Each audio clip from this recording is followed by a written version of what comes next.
तो चलिए शुरू करते हैं आज का नया टॉपिक, केमिकल इक्वेशन।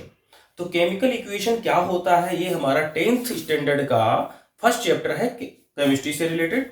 तो यहाँ पर हम बात करेंगे केमिकल इक्वेशन। यहाँ पहला टॉपिक हमें क्या मिलेगा, केमिकल इक्वेशन मिलेगा। केमिकल इक्वेशन होता क्या है तो समझिएगा, केमिकल इक्वेशन किसको कहेंगे, जब क्या होता है कि रिएक्टेंट, दो सब्सटेंस जिनको हम रिएक्टेंट कहेंगे, दो सब्सटेंस मिलेंगे और कोई नया प्रोडक्ट फॉर्म होगा, नया सब्सटेंस फॉर्म होगा। तो ऐसी हमारी जो भी रिएक्शन होगी, ठीक है, उसको हम जब किसी सिंबल की फॉर्म में रिप्रेजेंट करें तो ऐसी इक्वेशन को हम क्या बोलेंगे, केमिकल इक्वेशन बोलेंगे। देखिए इसको अपन अगर डिफाइन करें तो कैसे करेंगे, द सिंबॉलिक रिप्रेजेंटेशन, क्या कहेंगे, the symbolic representation of any information of chemical reaction is known as chemical equation. ऐसा कोई भी रिएक्शन हो, ऐसा कोई भी केमिकल रिएक्शन हो जिसको हम सिंबल की फॉर्म में रिप्रेजेंट करें, जिसको हम सिंबल की फॉर्म में रिप्रेजेंट करें, इसी को हम क्या कहेंगे, केमिकल इक्वेशन कहेंगे। अब केमिकल इक्वेशन जो होती हैं उनको कई टाइप से डिवाइड किया गया है रिएक्टेंट और प्रोडक्ट के बेस पर। यहां बात करें, अगर पहले ही बात करें हम कॉम्बिनेशन रिएक्शन की, तो कॉम्बिनेशन से मतलब समझिए, कॉम्बिनेशन का मतलब होता है जुड़ना, ऐड होना, ठीक है। तो यहां पर क्या होगा कि जब दो चीजें जुड़कर एक नई चीज बनाएंगी, जब दो चीजें जुड़ेंगी और एक नई चीज बनाएगी तो उसको हम कहेंगे क्या, कॉम्बिनेशन रिएक्शन। देखिए दो चीजें जुड़ी और एक नई चीज बन गई, क्या कहेंगे, कॉम्बिनेशन रिएक्शन। यहां पर जो मिलने वाली चीजें हैं वो दो होनी चाहिए, बनने वाली चीज है वो एक होनी चाहिए। तो यहां पर हम क्या कहेंगे, in which chemical reaction two और more reactant give a single product, in which chemical reaction two और more reactant give a single product are known as combination reaction. For example, यहां पर हमने एग्जांपल भी लिख दिया है, क्या, मान लो हमने H2 और O2 को मिलाया और हमें क्या मिला, H2O मिला, वाटर मिला। अब यहां पर देखने वाली बात यह है कि यहां पर हाइड्रोजन के दो मॉलिक्यूल्स है, यहां ऑक्सीजन के दो हैं, बट यहां पर ऑक्सीजन का एक ही मॉलिक्यूल्स है।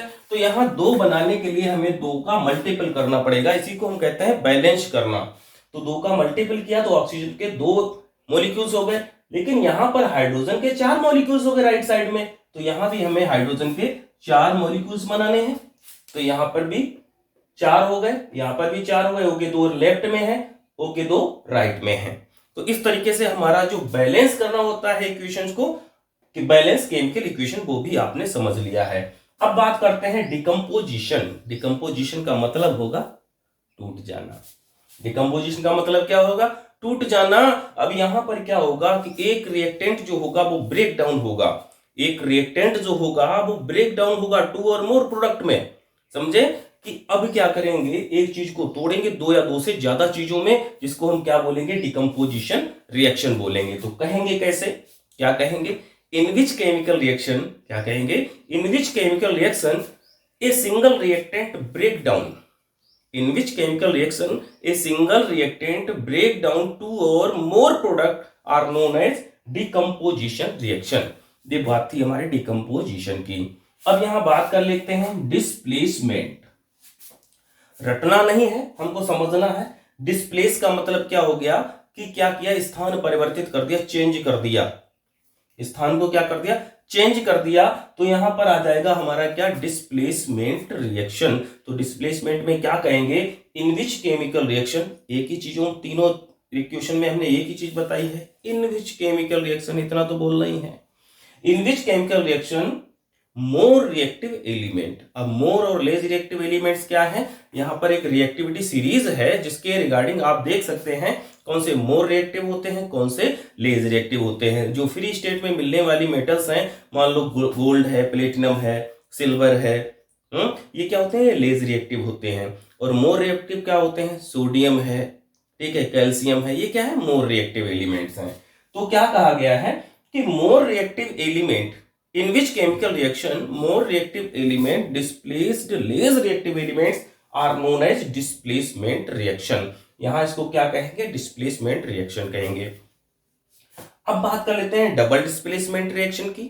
डबल डिस्प्लेसमेंट रिएक्शन क्या है, अब देखो यहां पर तो डिस्प्लेसमेंट हुआ था, यहां डबल डिस्प्लेसमेंट होता है। डबल डिस्प्लेसमेंट का मीन्स हो गया यहां पर जो मॉलिक्यूल्स हैं वो अपनी प्लेस को इंटरचेंज करेंगे। फॉर एग्जांपल यहां पर मैं एग्जांपल दे देता हूं फटाफट, क्योंकि वीडियो को बहुत शॉर्ट में बनाना है इसलिए थोड़ा सा शॉर्ट में चल रहे हैं। तो यहां हमने एक एग्जांपल ले लिया किसका, HCl प्लस NaOH, यानी हाइड्रोक्लोरिक एसिड और सोडियम हाइड्रोक्साइड। ये स्ट्रॉन्ग एसिड है, ये स्ट्रॉन्ग बेस है। यहां मिलकर आपका क्या बनेगा, NaCl बनेगा प्लस H2O बनेगा। NaCl को हम सिंपल सॉल्ट कहते हैं, यहाँ H2O वाटर है। यानी कि यहां पर हमने डबल डिस्प्लेसमेंट से दो चीजें समझा दी है आपको। एक तो न्यूट्रलाइजेशन रिएक्शन। न्यूट्रलाइजेशन रिएक्शन क्या है, in which chemical reaction strong acid and strong base give salt and water are known as neutralization reaction। एक तो यहां पर न्यूट्रलाइजेशन रिएक्शन क्लियर हो गई।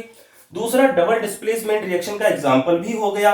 क्यों हो गया, क्योंकि कैल्शियम यहां आ रहा है और यहां OH जो है वो यहां आ रहा है, तो यानी दोनों ने क्या किया, प्लेस को चेंज किया है, इसलिए यहां पर इसको कहा गया है डबल डिस्प्लेसमेंट रिएक्शन। अब यहां से हम बात करेंगे ऑक्सीडेशन रिएक्शन। ऑक्सीडेशन रिएक्शन क्या होता है, देखो यहां ऑक्सीडेशन से समझिए ऑक्सीजन का एडिशन, ऑक्सीजन का क्या है, एडिशन है। यानी ऐसा कोई भी रिएक्शन, ऐसा कोई भी केमिकल रिएक्शन जहां क्या होगा, ऑक्सीजन ऐड होती हुई दिखाई देगी, वो हमारा कहलाएगा ऑक्सीडेशन रिएक्शन। ठीक है, समझिएगा ऑक्सीडेशन हमने क्या कहा है, ऑक्सीजन का एडिशन, ऑक्सीडेशन हो गया। यानी in which chemical reaction oxygen is added and hydrogen is reduced.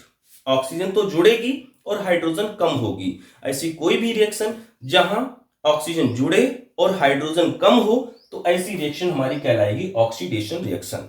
In which chemical reaction oxygen is added, in which chemical reaction oxygen is added and hydrogen is removed are known as oxidation reaction. बात कर लेते हैं reduction reaction की। Reduction क्या होता है यहां समझ लीजिए, ये इसका जस्ट अपोजिट है। कहने का मतलब यहां ऑक्सीजन जुड़ी थी और यहां क्या होगी, घट जाएगी। In which chemical reaction oxygen is removed and hydrogen is added. यहां ऑक्सीजन तो रिमूव होगी और हाइड्रोजन क्या होगी, ऐड होगी। ऐसा हमारा रिएक्शन क्या कहलाएगा, रिडक्शन रिएक्शन कहलाएगा।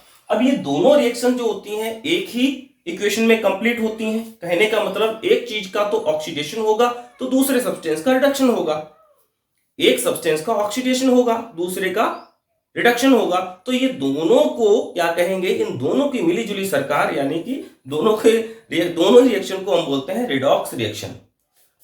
इन दोनों रिएक्शन को हम क्या कहेंगे, रिडॉक्स रिएक्शन कहेंगे। इसके बाद बात करेंगे एक्सोथर्मिक।